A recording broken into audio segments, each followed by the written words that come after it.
Basically इस पूरे chapter में हमें यह बताया जाता है कि इंडिया के क्या हालात थे, इंडिया कैसी थी, किस तरीके के हालातों से निकलकर हम आज यहां पर आए हैं जहां पर हम हैं। इंडिया को जब इंडिपेंडेंस मिली तो उस शाम को उसकी क्या हालात थे, किस स्टेट में थी इंडिया, यही सारी चीजें इस चैप्टर के अंदर हमें समझाई जाती है।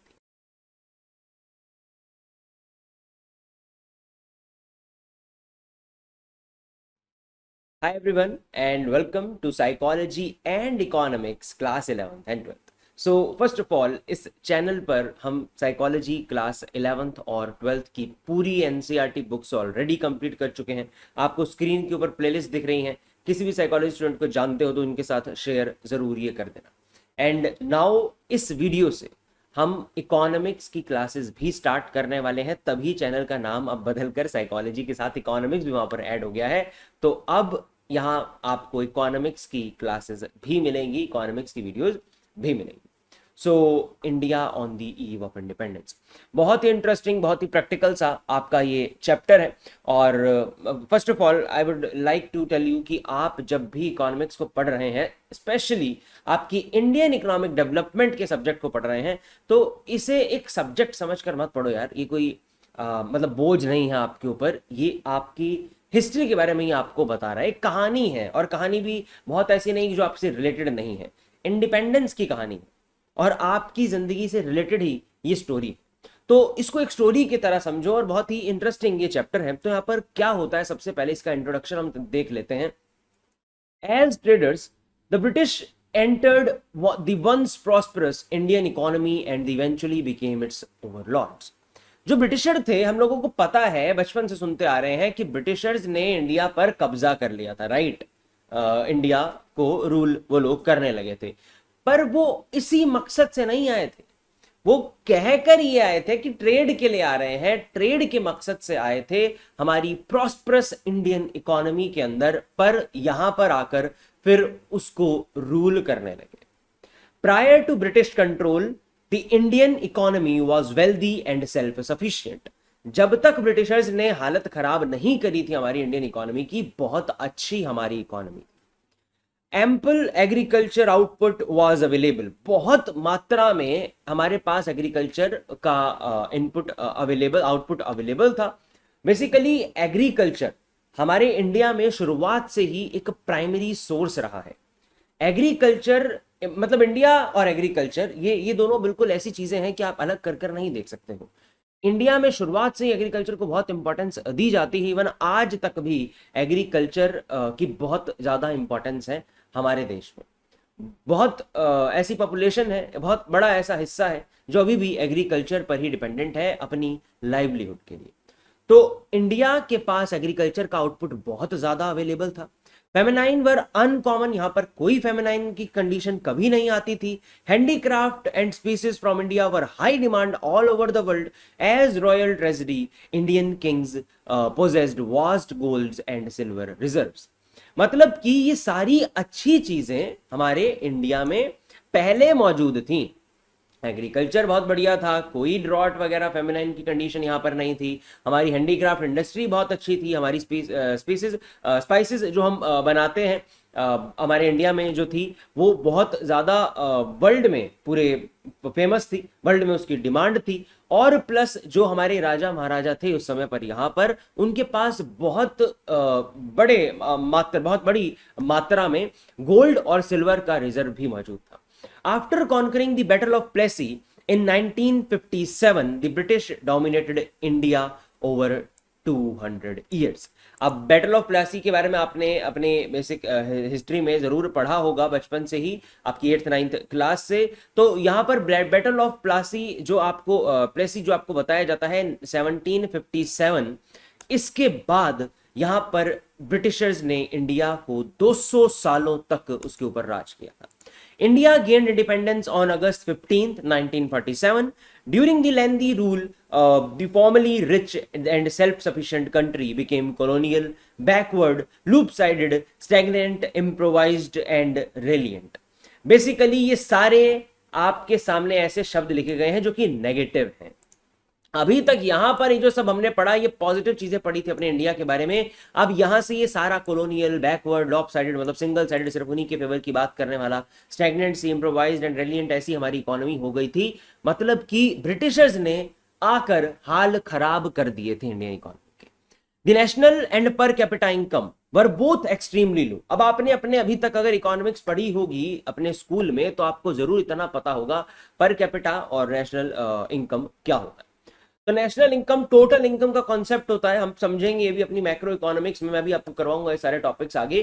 तो नेशनल इनकम पूरी कंट्री की इनकम, पर कैपिटा इनकम मतलब सिंपली ऐसे समझो कि एक एक इंसान की हम इनकम देख रहे हैं, मतलब कि पूरी जो हमारी कंट्री की इनकम है उसे अगर हम डिवाइड कर देंगे हमारी पूरी पॉपुलेशन से, तो उससे हमें लगभग एक अराउंड फिगर पता चल जाती है कि मतलब पर बंदा कितने पैसे आ रहे हैं, पर बंदे की इनकम कितनी होगी। तो पर कैपिटा इनकम भी हमारी बिल्कुल लो थी, नेशनल इनकम भी हमारी बिल्कुल लो हो गई थी।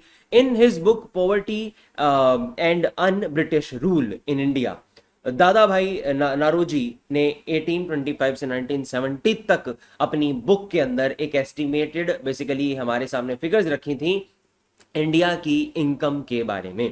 उन्होंने हमें बताया था कि लो ही होगा सब कुछ। उन्होंने एस्टिमेट बताया था कि आगे चलकर भी ये सारी चीजें लो ही होने वाली हैं, बढ़ने नहीं वाली हैं। According to him, British India national income 1867 से 1868 के बीच में 17 करोड़ थी, with the per capita income of approximately 20 per annum, यानी कि पर कैपिटा इनकम सिर्फ 20 रुपए पर एनम के हिसाब से वहां पर थी।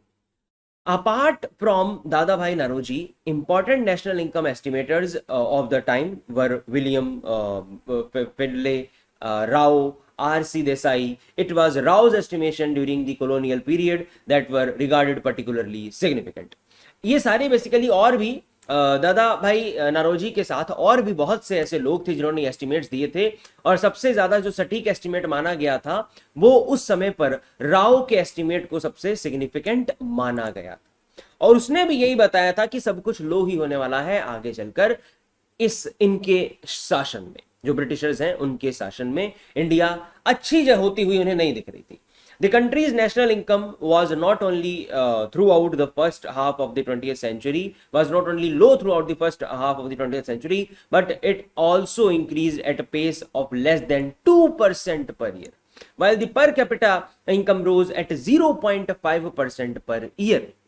यानी कि एक तो लो भी थी उस समय पर हमारी ये सारी तरीके के हमारे graphs, per capita, national income, जिस भी ग्राफ की आप बात करो सारे ग्राफ्स लो थे। दूसरा जो उनके बढ़ने की दर थी वो भी लो थी, जिस रेट से वो बढ़ रहे थे वो भी बहुत ज्यादा कम था। तो बेसिकली यहां पर हमें एक इंट्रोडक्शन में ये समझ आ जाता है कि किस तरीके से इंडिया एक बहुत प्रॉस्परस, बहुत अच्छी इकोनॉमी थी ब्रिटिशर्स के आने से पहले, बट ब्रिटिशर्स ने आकर हाल खराब कर दिए इंडियन इकोनॉमी के। आई होप अभी तक इतना टॉपिक आपको क्लियर हुआ होगा।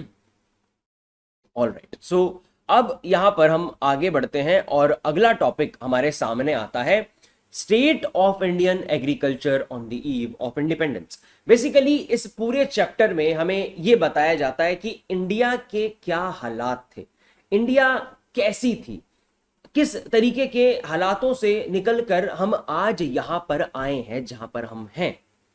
इंडिया को जब इंडिपेंडेंस मिली तो उस शाम को उसकी क्या हालात थे, किस स्टेट में थी इंडिया, यही सारी चीजें इस चैप्टर के अंदर हमें समझाई जाती है। सो फर्स्ट ऑफ ऑल अब यहां पर सबसे मेजर टॉपिक हमारे सामने आता है, the state of Indian agriculture on the eve of independence. Higher dependence यहां पर थी एग्रीकल्चर के ऊपर इंडिपेंडेंस के समय पर।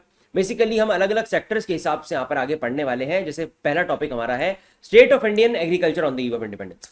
अब उस शाम को, जिस शाम हमें इंडिपेंडेंस मिली, तब हमारा एग्रीकल्चर कैसा था, देन हम यहां पर समझेंगे कि क्यों था ऐसा जैसा वो था। देन उसके बाद हमें यहां पर समझाया जाएगा इंडस्ट्रियल सेक्टर के बारे में कि अब एग्रीकल्चर समझ आ गया, अब इंडस्ट्रियल सेक्टर कैसा था उस समय पर। देन इंडस्ट्रियल सेक्टर के बाद यहां पर हमें देन और फर्दर चीजों के बारे में बताया जाएगा, हमारा इंफ्रास्ट्रक्चर कैसा था, इंफ्रास्ट्रक्चर किस तरीके का था हमारा उस समय पर। देन उसके बाद यहां पर हमें बताया जाएगा कि हमारा ऑक्यूपेशनल स्ट्रक्चर किस तरीके का था, किन किन चीजों पर किस तरीके से लोग डिपेंडेंट थे। देन फाइनली लास्ट टॉपिक हमारे सामने आता है positive impact of Britishers in britisher rule in India, कि पॉजिटिव इंपैक्ट क्या थे ब्रिटिशर्स के। ये हो सकता है आपको लगे आयरॉनिकल कि अभी तक मैं आपको बता रहा था कि सारी चीजें बुरी ही उन्होंने करी हैं, पर ऐसा नहीं है, हर सिक्के के दो पहलू होते हैं, तो कुछ ना कुछ तो अच्छा वो भी करके गए हैं, चाहे उनकी मंशा अच्छी ना हो पर अच्छा हो गया था। सो अब यहां पर अपना चैप्टर हम स्टार्ट करते हैं, और सबसे पहला टॉपिक जो हमारे सामने है इसको समझने के लिए वो है एग्रीकल्चर की हालात समझना। सो फर्स्ट ऑफ ऑल सबसे पहली चीज जो यहां पर थी वो है सबसे पहली चीज जो यहां पर थी वो है हायर डिपेंडेंसी। इंडियन एग्रीकल्चर की हालात उस समय पर इस तरीके की थी कि लोग हाईली डिपेंडेंट थे इसके ऊपर। Over 85% of Indian population lived in rural regions, while nearly 72 of the country's population worked in agriculture either directly or indirectly. First of all तो आप इसी ग्राफ से समझ सकते हो कि 85% आपको जब यहां पर बताया जा रहा है कि पूरी पॉपुलेशन का 85% हिस्सा आपका गांव वाले एरिया में ही रह रहा है, आपका रूरल एरियाज में रह रहा है। तो रूरल एरिया में जो लोग रह रहे हैं ऑब्वियसली उनकी ज्यादा जो इन्वॉल्वमेंट है वो किसी भी और तरीके के काम से ज्यादा एग्रीकल्चर रिलेटेड वर्क्स में होगी फॉर देयर लाइवलीहुड्स। तो इसलिए 85% लोग रहते ही रूरल एरिया में थे उस समय पर, और 72% पूरी कंट्री का अगर हम बात करें तो 72% लोग या तो डायरेक्टली और या फिर इनडायरेक्टली एग्रीकल्चर पर ही डिपेंडेंट थे। अपनी जिंदगी जीने के लिए, कुछ कमाने के लिए एग्रीकल्चर पर ही डिपेंडेंट थे। उसके बाद दूसरा point employment and under employment. अब वहां पर एग्रीकल्चर में एक तो अनएम्प्लॉयमेंट बहुत ज्यादा थी, और अनएम्प्लॉयमेंट के साथ साथ जो लोग हमें एम्प्लॉयड दिखते भी थे वो भी असल में अंडर एम्प्लॉयड थे। आपने बेसिक इकोनॉमिक्स में एक शब्द सुना होगा डिसगाइज्ड अनएम्प्लॉयमेंट, राइट? कि डिसगाइज्ड अनएम्प्लॉयमेंट मतलब दिखती तो है एम्प्लॉयमेंट पर असल में वो अनएम्प्लॉयमेंट ही होती है। ऐसा ही कुछ कंडीशन हमारी अंडर एम्प्लॉयमेंट की भी होती है। तो बेसिकली ये आप रीड कर सकते हैं, यहां पर आपको समझ आएगा कि India on the eve of independence, यहां पर क्या था, the agriculture sector had high degree of unemployment since the majority of the people's desire to work in it. यानी कि वो सारे लोग जो भी वहां पर रहते थे वो उसी में ही काम करना चाहते थे। 85% लोग वहां पर रह रहे हैं और 72% लोग उसके बीच में से 72% लोग एग्रीकल्चर में ही काम करना चाहते हैं। तो ऑफ कोर्स वहां पर अनएम्प्लॉयमेंट होगी, इतनी ज्यादा नीड ही नहीं थी लोगों की वहां पर काम की, तो अनएम्प्लॉयमेंट बहुत ज्यादा थी। उसके साथ साथ the majority of those engaged in agriculture industry were actually under employed. जो हमें लग भी रहे थे कि लोग एम्प्लॉयड हैं वो भी असल में अंडर एम्प्लॉयड थे, मतलब उनकी जरूरत भी नहीं थी हमें। जैसे कि अगर एक जगह पर सिर्फ 10 लोगों की जरूरत है, हमें 10 लोग पूरा ऑप्टिमम काम कर सकते हैं, जितना भी मैक्सिमम कैपेसिटी है एक जगह की, एक लैंड की प्रोड्यूस करने की, उसको पूरा यूटिलाइज कर सकते हैं 10 लोग। बट वहां पर 10 लोगों की जगह लगे हैं 20 लोग। तो असल में जो बाकी के 10 लोग हैं वो अंडर एम्प्लॉयड हैं, उनकी वहां जरूरत ही नहीं है और वो इसी वजह से कम भी कमा पा रहे हैं। तो अंडर एम्प्लॉयमेंट की सिचुएशन वहां पर थी, साथ साथ में अनएम्प्लॉयमेंट तो थी ही थी।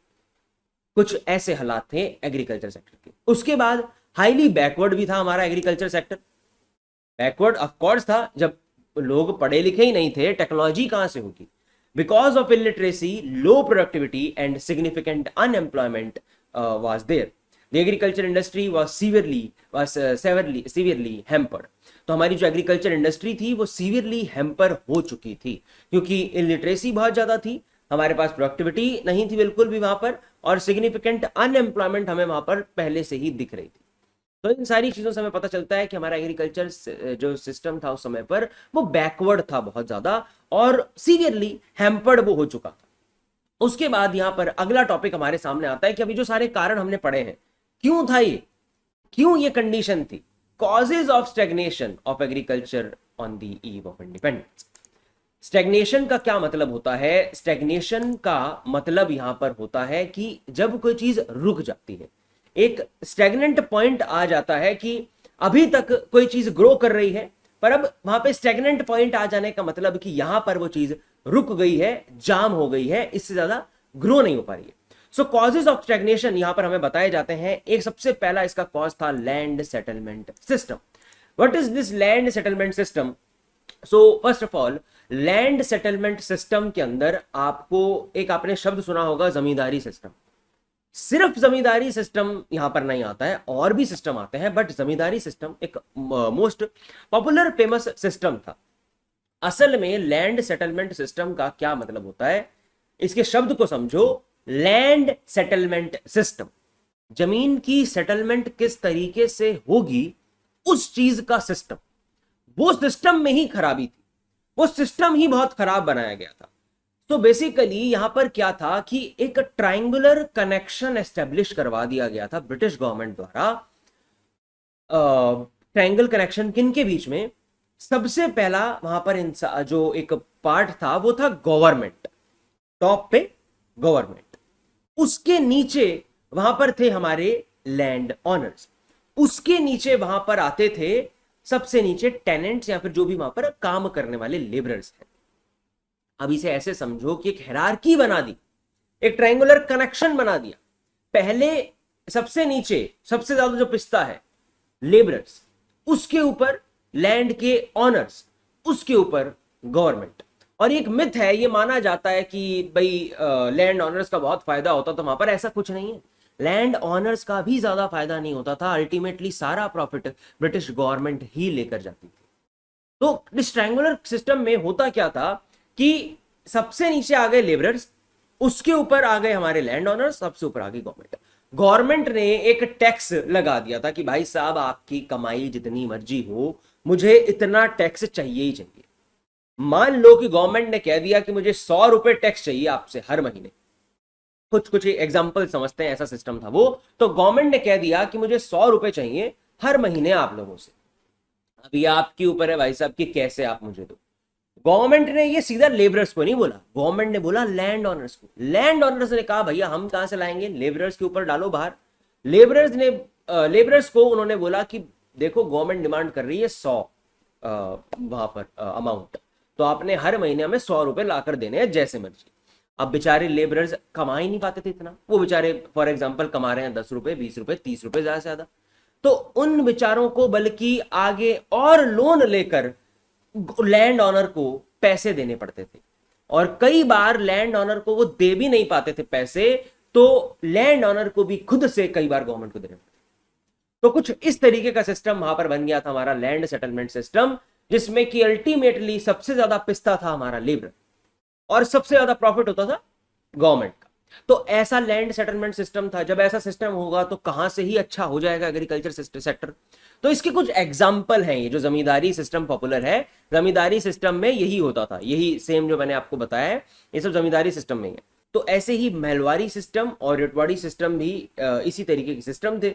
महलवारी सिस्टम के अंदर क्या होता था कि जो टैक्स वसूल करता था वो एक विलेज का हेडमैन होता था, मतलब कि एक विलेज के लिए एक पर्सन अपॉइंट कर देते थे अदर देन लैंड ऑनर्स कि वही पर्सन टैक्स को वसूल करेगा।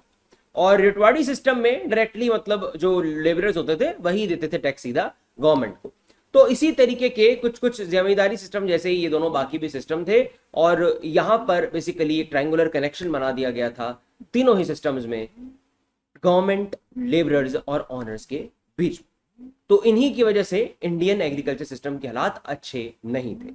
अगला पॉइंट हमारे सामने आता है commercialisation of agriculture, cultivation of crops for the market purpose only rather than for the personal use. यानी कि अब यहां पर लोगों को कहा जाने लगा था कि यार आप कमर्शियलाइज जो क्रॉप्स हो सकती हैं उन्हीं क्रॉप्स को उगाओ, जैसे कि अफीम की खेती वगैरह करना, ओपीएम, इंडिगो, ऐसी सारी चीजें उनको बोला जाने लगा कि आप उगाओ। इसकी वजह से फूड क्रॉप्स की कमी भी वहां पर हो गई थी। सो कमर्शियलाइजेशन ऑफ एग्रीकल्चर की वजह से भी ये स्टैग्नेंट था system. Then partition of the country, बहुत ही सिंपल सा पॉइंट है पार्टीशन ऑफ द कंट्री। इसमें सिर्फ इतनी सी चीज बताई जाती है कि जब कंट्री का पार्टीशन हुआ था, हमें पता है पार्टीशन हुआ था, तो उस समय पर क्या हुआ था कि जो ज्यादा हमारी प्रॉस्परस लैंड थी वो पाकिस्तान में चली गई थी। The partition of India and Pakistan in 1947 had negative impact on India's agriculture district of West Punjab and Sindh, resulting the food crisis in the country, क्योंकि वो जो हमारी prosperous lands थी वो पाकिस्तान के एरिया के अंदर आ गई थी। तो इसीलिए ये भी हमारे ऊपर एक नेगेटिव इंपैक्ट हुआ इस चीज का भी। देन फोर्थ पॉइंट हमारे सामने आता है लो लेवल ऑफ प्रोडक्टिविटी। तो लो लेवल ऑफ प्रोडक्टिविटी में हमें यह बताया जाता है कि इंडिया के अंदर उस समय पर हमारे एग्रीकल्चर सिस्टम में प्रोडक्टिविटी भी ज्यादा नहीं थी। In India, low productivity is due to the lack of technology, irrigation, infrastructure, and financial resources of the farmers, as well as the lack of fertilizer uses. इन सभी कारणों की वजह से हमारी प्रोडक्टिविटी भी ज्यादा नहीं थी। अब क्योंकि वहां पर टेक्नोलॉजी अच्छी नहीं थी, इरिगेशन की फैसिलिटीज भी नहीं थी, इंफ्रास्ट्रक्चर भी अच्छा हमारे पास नहीं था, हमारे पास फाइनेंशियल रिसोर्सेज भी ज्यादा मौजूद नहीं थे। तो इन सभी कारणों की वजह से बेसिकली इन शॉर्ट हमारे पास वो इक्विपमेंट्स ही नहीं थे जिनकी हेल्प से प्रोडक्टिविटी को बढ़ाया जाता है। तो उन इक्विपमेंट्स के ना होने के कारण प्रोडक्टिविटी भी हमारी लो थी।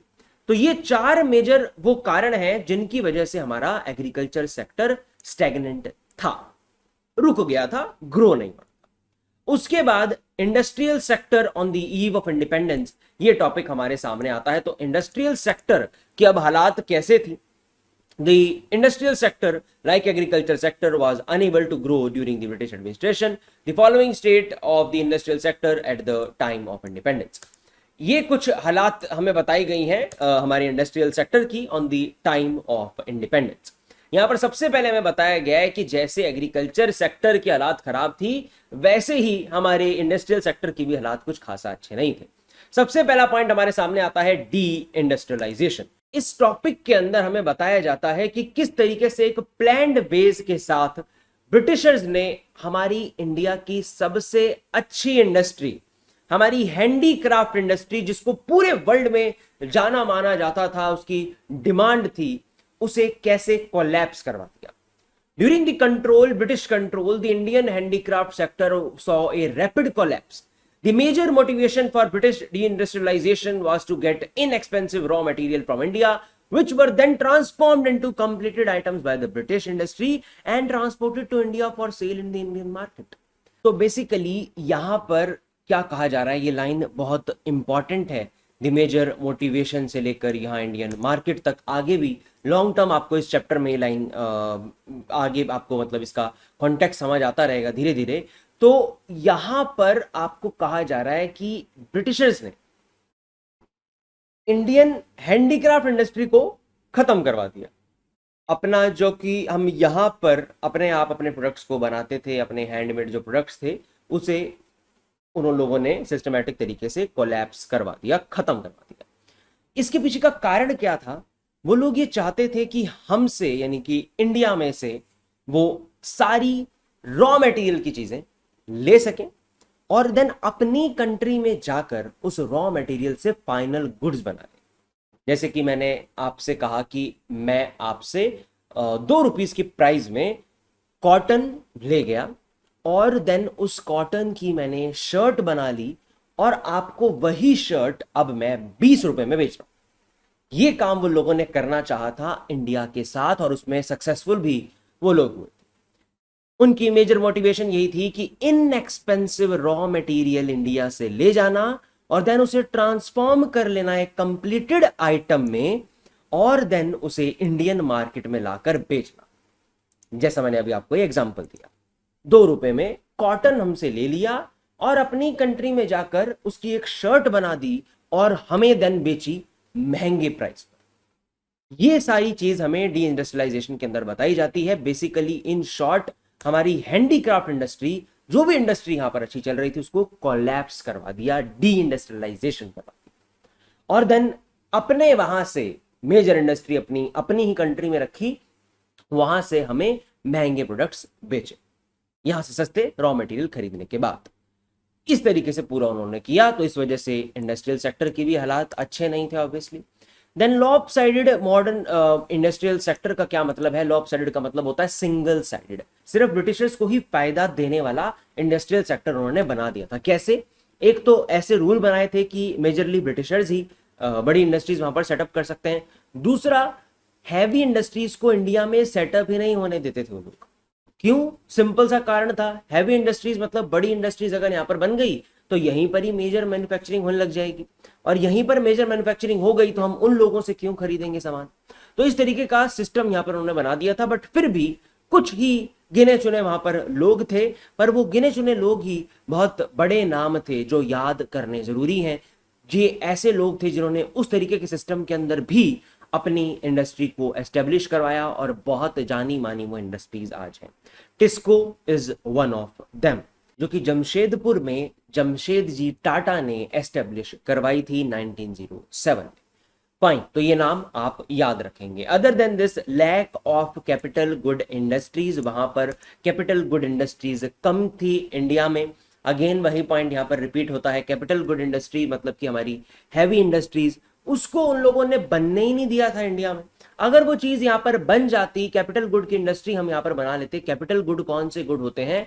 जो फर्दर और प्रोडक्शन में हेल्प करते हैं। जैसे कि एक मशीन है, एक मशीन की मदद से हम और आगे कई सारे प्रोडक्ट्स को बना पाते हैं, बट उस मशीन को भी कोई ना कोई कंपनी बनाती है, राइट? तो वो कंपनीज, वो इंडस्ट्रीज जो बड़ी बड़ी मशीनें बनाती थी, जो कि इन टर्न आगे और प्रोडक्शन में हेल्प करती हैं, उन बड़ी कंपनीज को ही यहां पर एस्टेब्लिश नहीं होने दिया जाता था। कैपिटल गुड्स की इंडस्ट्रीज इंडिया में कमी थी उनकी, क्योंकि वो ये नहीं चाहते थे कि हम यहां पर अपनी प्रोडक्शन खुद करें। वो चाहते थे कि हम एक्सपोर्ट अपना करें, ब्रिटिशर्स एक्सपोर्ट करें और इंडिया इंपोर्ट करे। Then limited role of public sector. So limited role of public sector, sector का मतलब यहां पर है कि गवर्नमेंट सेक्टर का, यानी कि ब्रिटिश की जो गवर्नमेंट थी, ब्रिटिशर्स गवर्नमेंट जो थी, उनका रोल ही यहां पर बहुत कम था। उन्होंने अपने हाथ में भी ज्यादा कुछ नहीं रखा था और ओपन मार्केट के लिए सब कुछ छोड़ रखा था, कोई भी जिस मर्जी तरीके से यूटिलाइज करे अपनी उन रिसोर्सेज को। उनके हाथ में प्योरली सिर्फ और सिर्फ पावर जनरेशन, कम्युनिकेशन, पोर्ट्स और कुछ ही अदर ऐसी चीजें थी, बाकी सब चीजें ओपन उन लोगों ने छोड़ रखी थी। ये कुछ हालात थे यहां पर हमारे इंडस्ट्रियल सेक्टर के on the eve of independence. Then after this यहां पर हमारा अगला टॉपिक आता है foreign trade on the eve of independence. इस टॉपिक के अंदर हमें ये समझाया जाता है कि किस तरीके की हालात थी हमारी ट्रेडिंग की, कैसे ट्रेड्स हम कर रहे थे, किन किन कंट्रीज के साथ कर रहे थे।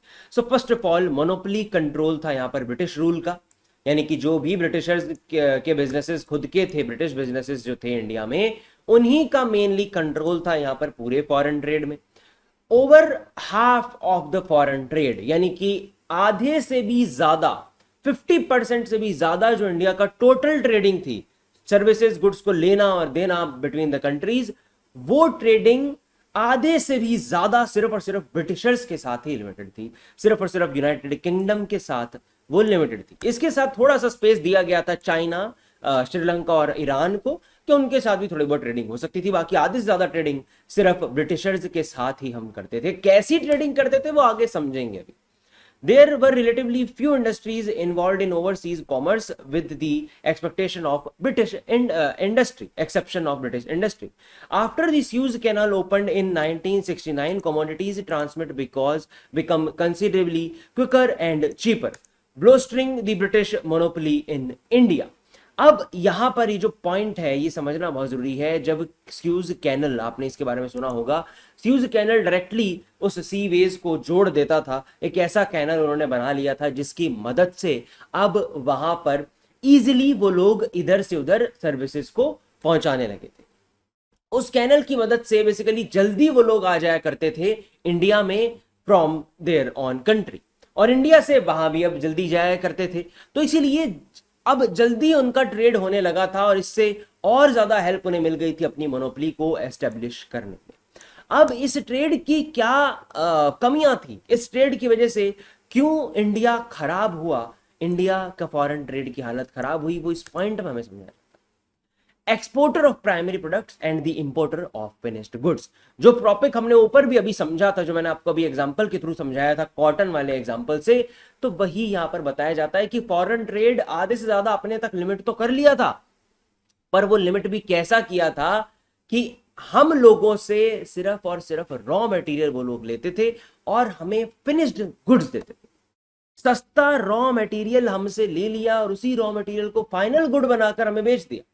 इंडिया को एक प्राइमरी प्रोडक्ट्स का एक्सपोर्टर बना दिया था और मेन जो उनके फाइनल गुड्स होते हैं उनका इंपोर्टर बना दिया, यानी कि सस्ती चीजें देने वाले बन गए थे हम और महंगी चीजें लेने वाले बन गए। Drain of Indian wealth during the British rule, पहले तो जब इतनी सारी चीजें यहां पर हो रही हैं तो इंडियन वेल्थ तो वैसे ही ड्रेन हो चुकी है, but India's exports were larger than the purchase of finished products during the British rule.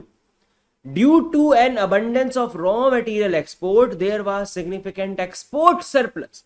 यहां पर एक्सपोर्ट सरप्लस हो गई थी, बहुत ज्यादा सामान हम देने लगे थे, रॉ मटेरियल बहुत ज्यादा देने लगे थे। इवन मतलब इंपोर्ट जो हम करते थे प्रोडक्ट, वो इतना ज्यादा इंपोर्ट भी नहीं करते थे जितना ज्यादा हम रॉ मटेरियल उन्हें दे देते थे। हालांकि वो भी सौदा हमारे लिए अच्छा नहीं था, पर वो भी बहुत ज्यादा होने लगा था। और मतलब एक तो बुरी चीज हमारे साथ हो रही थी, सस्ते में बहुत सारा सामान हमसे लिया जा रहा था, और जो महंगे में हमें दिया जा रहा था वो भी बहुत कम दिया जा रहा था। सस्ता सामान बहुत ज्यादा मात्रा में हमसे लिया जा रहा था, एक्सपोर्ट सरप्लस हो गया था। Britishers utilized revenues from mass exports to pay expenditure incurred by Britishers in developing wealth in Britain. अपने ब्रिटेन में अपनी वेल्थ को रिटेन उन्होंने किया, हमसे चुरा कर सारी चीजें हमारी वेल्थ को ले गए, यहां से अपने वहां पर लगाते थे। प्लस उनके जो भी खर्चे आते थे अपने आर्मी को और स्ट्रॉन्ग करने में, अपनी फाइट्स में जो वो लड़ रहे थे इधर उधर, उन सभी में यहां से प्रॉफिट निकालकर वहां वो लोग लगाते थे। ऐसे कुछ कुछ हालात थे हमारे फॉरेन ट्रेड के on the eve of independence. I hope ये टॉपिक भी आपको क्लियर होगा। अब इसके बाद एक बेसिक सा टॉपिक हमारे सामने आता है डेमोग्राफिक कंडीशन का। तो डेमोग्राफिक कंडीशन का मतलब होता है कि यार रहन सहन उस समय पर कुछ किस तरीके का था लोगों का। तो फर्स्ट ऑफ ऑल जो सबसे पहला सेंसस हुआ था इंडिया में, जो सबसे पहला सेंसस हुआ था जिसके अंदर अपनी पॉपुलेशन का डाटा कलेक्ट किया जाता है, आपके घर भी कई बार लोग जरूर आए होंगे, कितने लोग रहते हैं एंड सो ऑन, वही उसे हम सेंसस का नाम देते हैं। तो सेंसस सबसे पहला 1881 में हुआ था। First official census was performed. The following are the demographic circumstances at the time of independence. अब यहां पर हमें बताया जा रहा है कि उसके हिसाब से जो इंडिपेंडेंस के टाइम पर ग्राफ्स थे वो हमें नीचे बताए जा रहे हैं। So high birth rate and death rate was shown in that. वहां हमें पता चला था कि यार जब ब्रिटिशर्स का रूल था तो बहुत ज्यादा बर्थ रेट भी थे और बहुत ज्यादा डेथ रेट भी थे।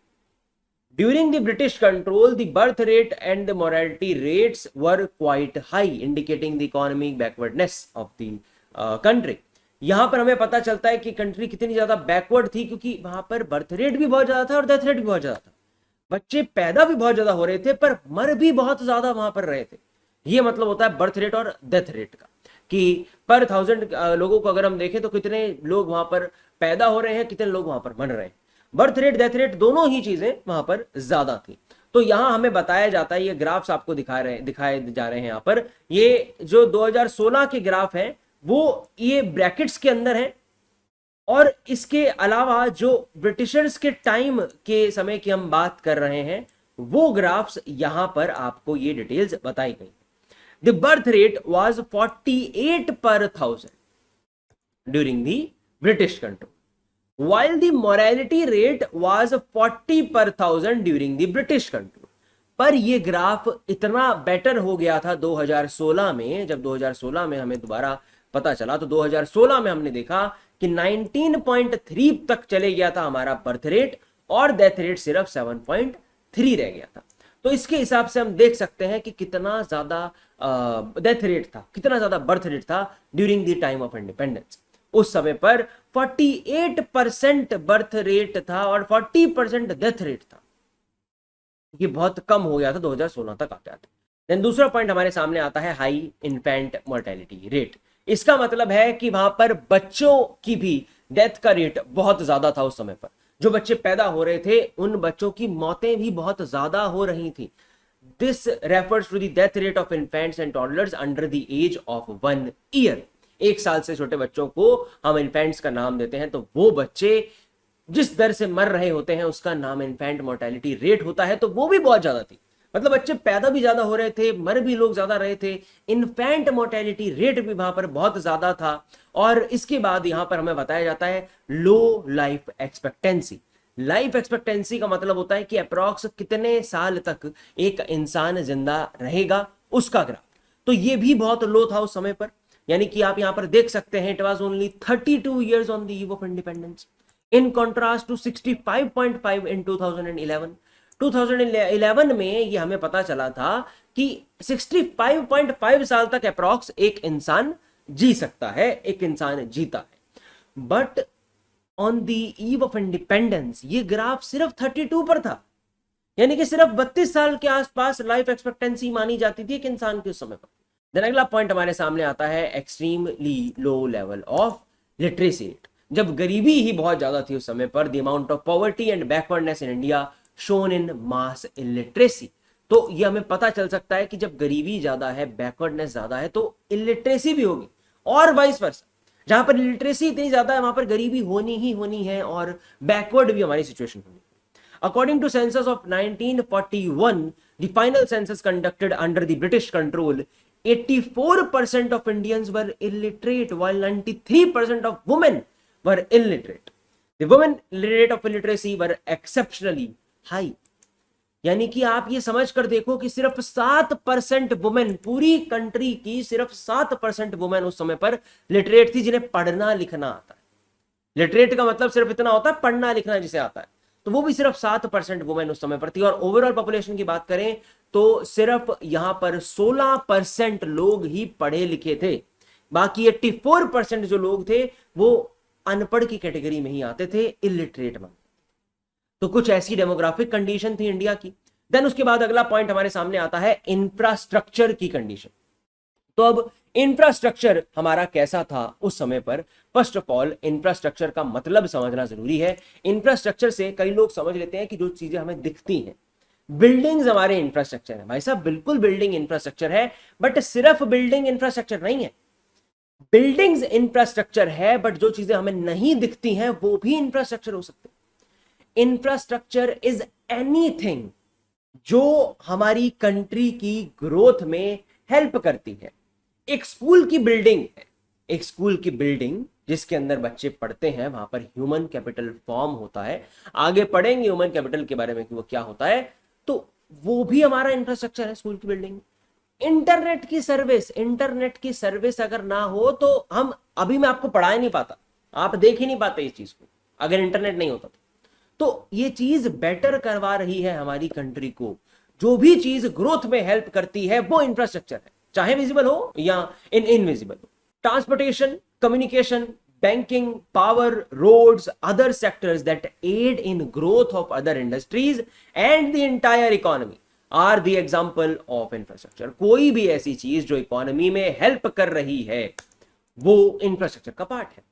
During the British administration, essential infrastructure like roadways, railways, seas and air transportation, postal services and जैसे मैंने बताया रोडवेज, ये सारी चीजें कंस्ट्रक्ट करवाई गई थी। यहाँ पर पहला थोड़ा सा पॉजिटिव हालात हमें एक अपने सेक्टर के दिखते हैं, वो है इंफ्रास्ट्रक्चर सेक्टर। तो रेलवेज, आपको पता होगा इंडिया में रेलवेज ब्रिटिशर्स ने ही इंट्रोड्यूस करवाई थी 1850 में। और सैडली एक फैक्ट ये भी है यार कि जितनी लाइन वो लोग बिछाकर गए थे उससे कुछ खासा ज्यादा अभी तक हमने तरक्की नहीं करी अपनी रेलवे। यानी कि रेलवे की जो कंट्रीब्यूशन है वो प्योरली ब्रिटिशर्स की ही है इंडिया में। बिल्कुल रेलवे हमारी अच्छी हुई है, बट ज्यादा खासा फर्क हमने रेलवेज में अभी तक नहीं देखा है। तो रेलवेज एक बहुत मेजर कंट्रीब्यूशन है ब्रिटिशर्स की इंडिया के लिए। बाकी चीजें आप यहाँ पर पढ़ सकते हैं, डिटेल्स है कि कब दी गई थी। तो अब रेलवेज ने कैसे हेल्प करी थी इंडियन इकोनॉमी की, वो पॉइंटर्स हमें यहाँ पर बताए जाते हैं। The ability to transfer people and goods at low cost in the timely manner. यानी कि अब रेल्स बनने की वजह से क्या हुआ था कि लोग भी और सामान भी इधर से उधर कम समय पर पहुंचने लगे थे। Agriculture is becoming more commercialised. यहाँ पर हमारा एग्रीकल्चर और ज्यादा कमर्शलाइज होने लगा था। See, the growth of railways has resulted in increase in the industrial development। यानी कि अब यहां पर जब ग्रोथ हुई रेलवेज की तो उसकी वजह से हमारी इंडस्ट्रियल डेवलपमेंट भी बढ़ी, क्योंकि अब इधर से उधर सामान इजीली जा सकता है, लोग इजीली जा सकते हैं। इंडस्ट्रियल सेक्टर भी हमारा इस वजह से बेटर हो रहा था। As railways connected important ports and the commercial centres, the volume of international trade rose. अब जब रेलवेज थी हमारी तो रेलवेज को इस तरीके से बनाया गया था कि कई इंपॉर्टेंट पोर्ट्स के साथ उन्हें कनेक्ट कर दिया जाता था। तो पोर्ट्स जो हमारे थे, जो इधर से उधर बेसिकली शिप्स के थ्रू, जिनके थ्रू वो लेकर जाते थे सामानों को, उस तक जब रेलवे सीधी पहुंच गई है हमारी, तो बेसिकली यहां पर ट्रेड भी हमारा ज्यादा स्मूथ हो गया था। ये कुछ फायदे थे रेलवे के इंडिया में। देन यहाँ पर रोडवेज भी हमारी अच्छी हो गई थी, रोड्स की कंडीशन भी उन लोगों ने अच्छी कर दी थी। Roads were constructed to transport raw material and to the nearest railway station और the port where they would be sent to the Britain. Within India roads were largely utilised to mobilise the army. India के अंदर अंदर की अगर हम बात करें तो वहां पर रोड्स का जिस काम के लिए मेजरली इस्तेमाल होता था वो सिर्फ और सिर्फ उनकी आर्मी के लिए इस्तेमाल होता था कि उनकी आर्मी आसानी से इधर उधर जा सके और बेसिकली वो लोग अपने अच्छा आसानी से एडमिनिस्ट्रेशन वाले टास्क को कर सकें, नजर रख सकें। बाकी मेजर काम उनका रोड्स इसलिए उन्होंने बनाई थी ताकि वो ट्रांसपोर्ट कर सकें चीजों को इधर से उधर। वाटर एंड एयर ट्रांसपोर्टेशन भी उन्होंने अच्छा किया और देन कम्युनिकेशन की सर्विसेज भी उन्होंने अच्छी कर दी थी। ये कुछ पॉइंट्स हैं जो हमें यहाँ पर समझाए जाते हैं इंफ्रास्ट्रक्चर सेक्टर के अंदर। तो बेसिकली पहला पॉइंट हमें यहाँ पर दिखा है जो कि अच्छा हमें कुछ कुछ देखने को मिला है, चाहे उन्होंने अपने फायदे के लिए अच्छा किया हो बट अच्छा तो हुआ था इकोनॉमी के लिए। तो ऑक्यूपेशनल स्ट्रक्चर उसके बाद हमारा कैसा था, ये एक टॉपिक हमारे सामने आ जाता है। उसके बाद एक लास्ट टॉपिक बचेगा पॉजिटिव इंपैक्ट ऑफ इंडिया। तो ऑक्यूपेशनल स्ट्रक्चर के बारे में बताया जाता है कि इंडिया की ऑक्यूपेशन कैसी थी, इंडिया में जो लोग थे किस किस तरीके की ऑक्यूपेशन में वो इंडल्ज हुआ करते थे। So the division of labour force among the different sectors of the economy is referred to as the occupational structure. Basically किस तरीके की ऑक्यूपेशन में कौन से लोग इन्वॉल्व हैं उसी को हम ऑक्यूपेशनल स्ट्रक्चर कहते हैं कंट्री का। तो एग्रीकल्चर सेक्टर में ही ऑब्वियसली ज्यादा प्रतिशत लोग हमारे थे क्योंकि हमने ये पढ़ा है कि 72% लोग एग्रीकल्चर में ही इन्वॉल्व थे। The agriculture was regarded as the primary source of employment on the eve of independence. At the time of independence, it accounted around 72% of the labor force. Labor force मतलब काम करने वाले लोग 72% लोग agriculture पर dependent थे, उसी पर काम करते थे। तो ऑक्यूपेशन स्ट्रक्चर में सबसे टॉप पे आता है एग्रीकल्चर सेक्टर, सबसे ज्यादा ऑक्यूपेशन उसी में थी। उसके बाद सेकंड नंबर पर आता है हमारा इंडस्ट्रियल सेक्टर। मतलब कि इंडस्ट्रियल सेक्टर का मतलब होता है सारा वो सेक्टर जो प्रोडक्शन से रिलेटेड है। एग्रीकल्चर सेक्टर्स को हटाकर बाकी जितना भी सेक्टर प्रोडक्शन का बचता है, जहां पर किसी भी तरीके से कोई भी प्रोडक्ट बनाया जा रहा है, वो इंडस्ट्रियल सेक्टर होता है। So it comprise of those who work in manufacturing industries. किसी भी तरीके की जहां पर मैन्युफैक्चरिंग कंस्ट्रक्शन हो रही है, कुछ प्रोडक्ट बन रहा है, उसको हम इंडस्ट्रियल सेक्टर का नाम देते हैं। तो वहां पर 10% वर्कफोर्स हमारी लगी हुई थी, यानी कि सिर्फ 10% लोग ही थे जो यहां पर इंडस्ट्रियल सेक्टर में लगे थे, यानी कि सबसे ज्यादा एग्रीकल्चर सेक्टर में और सबसे कम लोग इंडस्ट्रियल सेक्टर में इन्वॉल्व थे। उसके बाद बीच में एक सेक्टर और आता है हमारा सर्विस सेक्टर। तो सर्विस सेक्टर एक ऐसा सेक्टर होता है जो बेसिकली सर्विसेज प्रोवाइड करवाता है। जैसे कि अब मान लेते हैं कि एक लैपटॉप बनाने की कोई कंपनी है, लेट्स टेक एन एग्जांपल, जैसे मेरा लैपटॉप लिनोवो का लैपटॉप है, तो लिनोवो एक कंपनी है लैपटॉप की, राइट। तो लिनोवो ने एक प्रोडक्ट बनाया, तो लिनोवो कंपनी कौन से सेक्टर में आएगी, इंडस्ट्रियल सेक्टर। बट मुझ तक डिलीवर किसने करवाया, लेट्स से कि XYZ डिलीवरिंग कंपनी है, उसने मेरे तक इस लैपटॉप को पहुंचाया। तो वो कंपनी किस में आएगी, ना ही वो एग्रीकल्चर सेक्टर का हिस्सा है, ना ही वो इंडस्ट्रियल सेक्टर का हिस्सा है, वो कंपनी आएगी सर्विस सेक्टर में, क्योंकि वो सर्विसेज प्रोवाइड करवा रही है, कुछ फिजिकल चीज नहीं दे रही, सर्विस प्रोवाइड करवा रही है। So this industry employed 18% of the working population at the time of independence. As the result, at the time of independence, India's occupational structure was extremely imbalanced. Imbalanced हमारा structure था occupational structure, क्योंकि आप देख सकते हो 72% जो लोग हैं वो एग्रीकल्चर में ही, और यहां इंडस्ट्रियल में सिर्फ 10% है, और बाकी के 18% सर्विस सेक्टर में है। तो एक बैलेंस यहां पर नहीं था, इसीलिए एक्सट्रीमली इम्बैलेंस हमारा ऑक्यूपेशनल स्ट्रक्चर यहां पर था। फाइन, तो अब अगला टॉपिक हमारे सामने, इसके बाद लास्ट टॉपिक आता है positive impact of British rule in India. So ऐसा नहीं है कि सिर्फ बुरा ही वो लोग करके गए हैं, कुछ ना कुछ तो अच्छा भी उन लोगों ने किया था, और इन पॉजिटिव पॉइंट्स के अलावा भी कुछ और पॉजिटिव पॉइंट्स हैं जो मैं आपके लिए छोड़ रहा हूं अदर देन इकोनॉमी। जैसे कि एक एग्जांपल मैं आपको दे सकता हूं, सती प्रथा। सती प्रथा क्या है ये भी आप लोग ढूंढो, अगर नहीं पता तो, और अगर पता है तो कमेंट डाउन करके मुझे जरूर बताना कि कैसे और किसने ये सती प्रथा को खत्म करवाया और क्या थी ये प्रथा, प्लस इसके अलावा और क्या क्या मेजर अच्छी चीजें थी, पॉजिटिव इंपैक्ट्स थे ब्रिटिशर्स के इन इंडिया।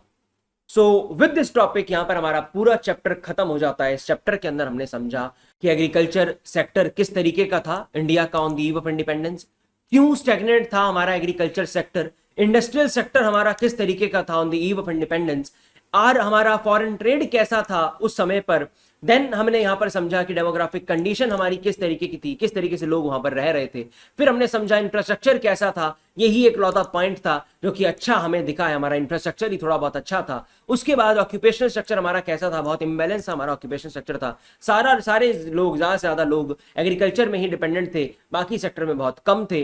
देन कुछ हमने लास्टली ये टॉपिक समझा कि पॉजिटिव पॉइंट क्या क्या थे, पॉजिटिव चीजें क्या क्या करी ब्रिटिशर्स ने हम इंडियंस के लिए, इंडियन इकोनॉमी के लिए।